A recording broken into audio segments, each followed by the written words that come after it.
दोस्तों, हिंद महासागर की गहराइयों से लेकर हिमालय की बर्फीली चोटियों तक इस वक्त आसमान में एक खामोश जंग चल रही है। ये जंग सिर्फ रफ्तार की नहीं बल्कि नजर और मारक क्षमता की है। दशकों से भारत के लड़ाकू विमान दुनिया में बेहतरीन माने जाते रहे हैं, लेकिन अब खेल बदल चुका है। अब मुकाबला है कौन देखेगा पहले और मारेगा आखिरी बार। लेकिन असली जीत उस हथियार को मिलती है जो दुश्मन की नजर में आए बिना उसे तबाह कर दे। चीन भले ही अपनी PL-15 जैसी लंबी रेंज मिसाइलों पर घमंड करता रहा, जो करीब 200 किलोमीटर दूर से लक्ष्य कर सकती हैं, पर युद्ध अब सिर्फ रेंज का नहीं रहा। अब सवाल ये है कि कौन पहले देखता है, कौन पहले निशाना साधता है और कौन ऐसी चुप्पी से वार करता है कि सामने वाले को पता भी न चले। पाकिस्तान ने भी चीन से मिली लंबी रेंज क्षमताओं के दम पर मैदान में दांव लगाए। उनके सामने हमारे पास शुरू में वही पुरानी रेंज वाली मिसाइलें थीं। फ्रांस की मिका, जिनकी सीमा करीब 80 किलोमीटर तक थी। ये बड़ा गैप था। दुश्मन दूर से दाग सकता था, हमें पास आकर जवाब देना पड़ता था। यानी रेंज का ये फर्क लड़ाई के नियम ही बदल देता। विरोधी पहले देखता, पहले वार करता और हम वैसी ही मजबूरी में फंसते। लेकिन अब ये खेल हमेशा के लिए बदल चुका है। DRDO की टॉप सीक्रेट लैब से निकलकर भारत का वो ब्रह्मास्त्र एक्टिवेट हो गया है जिसकी रेंज 160 किलोमीटर से भी ज्यादा है। ये एक ऐसा अदृश्य शिकारी है जो हमारे राफेल और MiG-209K को फायर एंड फॉरगेट की वो ताकत देगा कि हमारा पायलट दुश्मन के रडार पर दिखने से पहले ही उसे आसमान से मिटा चुका होगा। ये एक ऐसा ब्रह्मास्त्र है जिसने चीन और पाकिस्तान के वॉर रूम्स में खलबली मचा दी है। आखिर क्या है ये सीक्रेट वेपन? कैसे ये भारत के राफेल और MiG-209K को अदृश्य शिकारी बना देगा? क्यों फ्रांस और रूस भी इस भारतीय टेक्नोलॉजी को देखकर हैरान हैं? कैसे ये एक मिसाइल भारत को हिंद महासागर से लेकर हिमालय तक का बेताज बादशाह बना देगी? इन सभी सवालों का जवाब हम आपको बताएंगे इस धमाकेदार वीडियो की पूरी कहानी में। तो बने रहिएगा वीडियो पर और इस संबंध में आपके जो भी विचार हों कमेंट में लिखकर जरूर बताइएगा। तो चलिए इस सस्पेंस से पर्दा उठाते हैं। इस तूफान का नाम है अस्त्र मार्क 2। ये भारत की अपनी DRDO द्वारा बनाई गई beyond visual range air to air missile यानी BVRAAM है। और ये कोई मामूली मिसाइल नहीं है, ये आसमान की जंग का गेम चेंजर है। सबसे पहले ये समझिए कि ये बियॉन्ड विजुअल रेंज यानी BVR का खेल है क्या। ये फिल्मों वाला डॉग फाइट नहीं है जहां दो जहाज एक दूसरे के पीछे घूमते हैं। आज की जंग इलेक्ट्रॉनिक है। जीत उसकी होती है जो ज्यादा दूर से देख ले और ज्यादा दूर तक मार सके। यहीं पर भारत पिछड़ रहा था। जैसा कि हमने बताया, हमारे राफेल पर लगी मिका मिसाइल की रेंज थी सिर्फ 80 किलोमीटर, जबकि दुश्मन की PL-15 मिसाइल 200 किलोमीटर से ज्यादा दूर तक मार कर सकती थी। इसका सीधा मतलब यह था कि चीनी या पाकिस्तानी पायलट हमारे जहाज को लॉक करके मिसाइल दाग सकता था, जबकि हमारा पायलट खतरे से अनजान अपनी गश्त पर होता। ये एक ऐसी खतरनाक खाई थी जिसे भरना भारत के लिए जिंदगी और मौत का सवार बन गया था।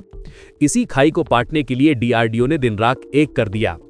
पहले आया अस्त्र मार्क 1, जिसकी रेंज 90 से 110 किलोमीटर थी। ये मिका से बेहतर था और इसे Su-30 MKI और तेजस पर लगाकर हमने एक बड़ी कामयाबी हासिल की। लेकिन असली धमाका तो अभी बाकी था। भारत को चाहिए था एक ऐसा हथियार जो न सिर्फ दुश्मन की बराबरी करे बल्कि उससे 2 कदम आगे निकल जाए। और यही जन्म हुआ अस्त्र मार्क 2 का। 160 किलोमीटर से भी ज्यादा की विध्वंसक रेंज।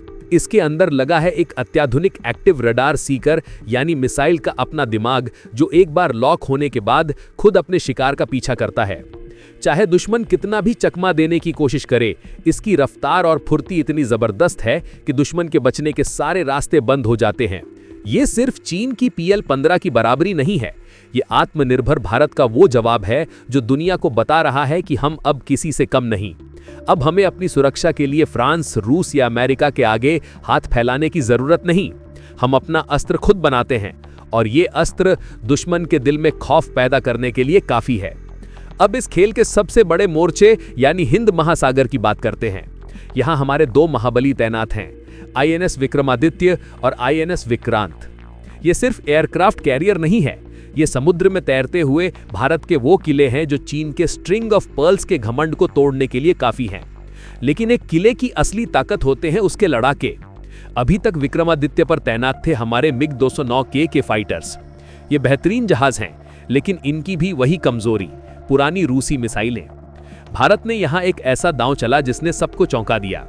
इसी साल 2025 एरो इंडिया शो में दुनिया ने पहली बार एक मिग 209K को देखा, जिसके पंखों के नीचे कोई रूसी हथियार नहीं बल्कि भारत का अपना अस्त्र मार्क II लगा हुआ था।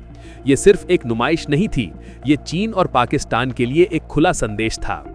भारतीय नौसेना ने ऐलान कर दिया कि वो अपने मिग 209K के पूरे बेड़े को इस देशी ब्रह्मास्त्र से लैस कर रही है। ये काम आसान नहीं है। मिसाइल को जहाज से जोड़ने का मतलब सिर्फ नट बोल्ट कसना नहीं होता। इसके लिए मिग 209K के रूसी झुक MI रडार को अस्त्र के दिमाग के साथ बात करना सिखाना पड़ता है, जो एक बेहद जटिल इंजीनियरिंग का काम है। लेकिन खबर यह है कि ये इंटीग्रेशन का काम तूफानी रफ्तार से चल रहा है और अगले एक साल 2026 में इसके असली फायरिंग ट्रायल्स भी शुरू हो जाएंगे। ये इस पुराने बाहुबली मिग 209K में एक नई जान फूंक देगा।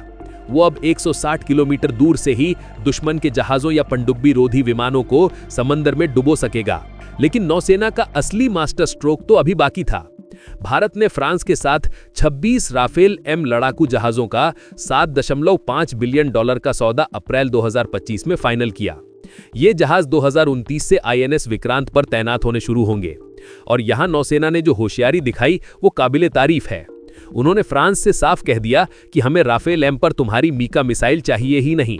हम इन जहाजों को पहले दिन से ही अस्त्र मार्क II के साथ लैस चाहते हैं। सोचिए, एक देशी मिसाइल के लिए हमने एक विदेशी सप्लायर को मना कर दिया। यह है नए भारत की ताकत। इसका फायदा यह होगा कि नौसेना के पास मिग 209K और राफेल M दोनों पर एक ही कॉमन मिसाइल होगी। इससे लॉजिस्टिक्स, ट्रेनिंग और रखरखाव का खर्च आधा हो जाएगा। ये एक ऐसी फौलादी दीवार है जो हिंद महासागर में कोई पार नहीं कर पाएगा। हिंद महासागर में नौसेना की इस तैयारी ने तो ड्रैगन के होश उड़ा ही दिए थे, लेकिन असली घबराहट तो तब मची जब भारतीय वायुसेना IAF ने अपना सबसे बड़ा पत्ता खोला। हमारे 36 रफेल जो अंबाला और हाशिमारा में तैनात हैं, वे चीन और पाकिस्तान के लिए पहले ही एक बुरा सपना बने हुए थे। लेकिन जैसा कि हमने बताया, वो भी 80 किलोमीटर वाली मीका मिसाइल पर ही निर्भर थे। वायुसेना ने फैसला किया कि अब बहुत हो चुका। हम अरबों डॉलर फ्रांस को उसकी नई मीका NG मिसाइलों के लिए क्यों दें, जबकि हमारे अपने DRDO ने उससे बेहतर और सस्ता हथियार बनाकर तैयार कर दिया है। IAF ने मीका को बाहर का रास्ता दिखाने का 2 स्टेप प्लान एक्टिवेट कर दिया है। स्टेप 1, तुरंत प्रभाव से राफेल पर अस्त्र मार्क I 90 से 110 किलोमीटर रेंज को इंटीग्रेट करना। ये मिसाइल पहले ही Su-30 MKI और तेजस पर अपनी काबिलियत साबित कर चुकी है। इसके लिए सारे अप्रूवल मिल चुके हैं। इस कदम उठाते ही हमारे राफेल की मारक क्षमता मीका के मुकाबले बढ़ जाएगी। स्टेप 2, असली किलर मूव। जैसे ही अस्त्र मार्क II 160 किलोमीटर से अधिक रेंज अपने फाइनल डेवलपमेंटल ट्रायल पूरे करता है, उसे तुरंत 2026 से 2027 तक राफेल पर तैनात कर देना। ये वो कॉम्बो होगा जो एशिया में हवा की जंग के सारे समीकरण बदल देगा। राफेल का दुनिया का सबसे बेहतरीन AESA रडार और अस्त्र मार्क II की लंबी दूरी की मार, ये जोड़ी अजेय होगी। और सबसे बड़ी बात, इस इंटीग्रेशन के लिए भारत ने फ्रांस की कंपनी डसॉल्ट को बाकायदा काम पर लगा दिया है। ये वही कंपनी है जो राफेल बनाती है। भारत ने उन्हें कहा है कि आप अपने जहाज के सॉफ्टवेयर और सिस्टम में वो सारे बदलाव करें जो हमारी देशी मिसाइल को चलाने के लिए जरूरी हैं। ये भारत की बढ़ी हुई कूटनीतिक और सैन्य ताकत को दिखाता है, जहां हम विदेशी निर्माताओं को बता रहे हैं कि हमारे हथियार चलाने के लिए क्या बदलाव करने होंगे। ये मेक इन इंडिया की सबसे बड़ी जीत है। दोस्तों, ये कहानी सिर्फ एक मिसाइल की नहीं है, ये एक पूरे इकोसिस्टम, एक अस्त्र वर्ष के निर्माण की कहानी है। राफेल पर अस्त्र का इंटीग्रेशन सिर्फ शुरुआत है। ये वो दरवाजा है जो भारत के बनाए हर खतरनाक हथियार के लिए खुल गया है। खबर है कि अस्त्र के साथ साथ भारत अपने एक और घातक हथियार रुद्रम 1 को भी राफेल पर लगाने की तैयारी कर रहा है। रुद्रम 1 एक एंटी रेडिएशन मिसाइल है, यानी ये दुश्मन के रडार स्टेशनों को सूंघकर उन्हें तबाह कर देती है। जरा तसव्वुर कीजिए, भारत का राफेल पहले रुद्रम मिसाइल दागकर दुश्मन की आंखें यानी रडार फोड़ देगा और फिर अस्त्र मार्क II से उनके अंधे हो चुके लड़ाकू जहाजों को एक एक करके चुन चुन कर मार गिराएगा। ये तबाही का वो मंजर होगा जिसकी कल्पना से ही दुश्मन कांप उठेगा। इसी के साथ NASM-MR यानी नेवल एंटीशिप मिसाइल पर भी बात चल रही है, जिसका मतलब है कि हमारे राफेल समंदर के ऊपर उड़ते हुए दुश्मन के बड़े बड़े जंगी जहाजों को भी डुबो सकेंगे, और वो भी मेड इन इंडिया हथियारों से। ये है वो बड़ी तस्वीर जिसे भारत 2025 में दुनिया के सामने रख रहा है। इसके 3 सबसे बड़े फायदे हैं। पहला, कीमत। अस्त्र मिसाइलें फ्रांस की मीका NG या अमेरिका की AMRAAM मिसाइलों से कई गुना सस्ती हैं। हम देश का अरबों डॉलर का विदेशी मुद्रा भंडार बचा रहे हैं। दूसरा, आत्मनिर्भरता। अब हम जंग के समय हथियारों के लिए किसी के मोहताज नहीं, कोई हम पर दबाव नहीं बना सकता, कोई हमें ब्लैकमेल नहीं कर सकता। हमारी चाबी हमारे हाथ में है। तीसरा और सबसे अहम, श्रेष्ठता। भारत अब सिर्फ बराबरी नहीं कर रहा, भारत अब दुनिया को बेहतरीन टेक्नोलॉजी बनाकर दे रहा है। अस्त्र एक ऐसा प्लेटफॉर्म है जो Su-30 MKI, तेजस, MiG-209K और राफेल यानी हमारी वायुसेना और नौसेना के हर बड़े जहाज पर लग सकता है। ये एक ऐसी ताकत है जिसने भारत को आज एक स्ट्रेटेजिक डिफेंस पावर बना दिया है। ये नए भारत की वो हुंकार है जो पूरी दुनिया को बता रही है कि आसमान अब हमारा है। आपको क्या लगता है, क्या अस्त्र मिसाइल का ये जाल चीन और पाकिस्तान की हवाई ताकत को पूरी तरह पंगु बना देगा? और क्या ये मेक इन इंडिया का सबसे बड़ा रक्षा धमाका है? अपनी राय कमेंट्स में जरूर बताइएगा।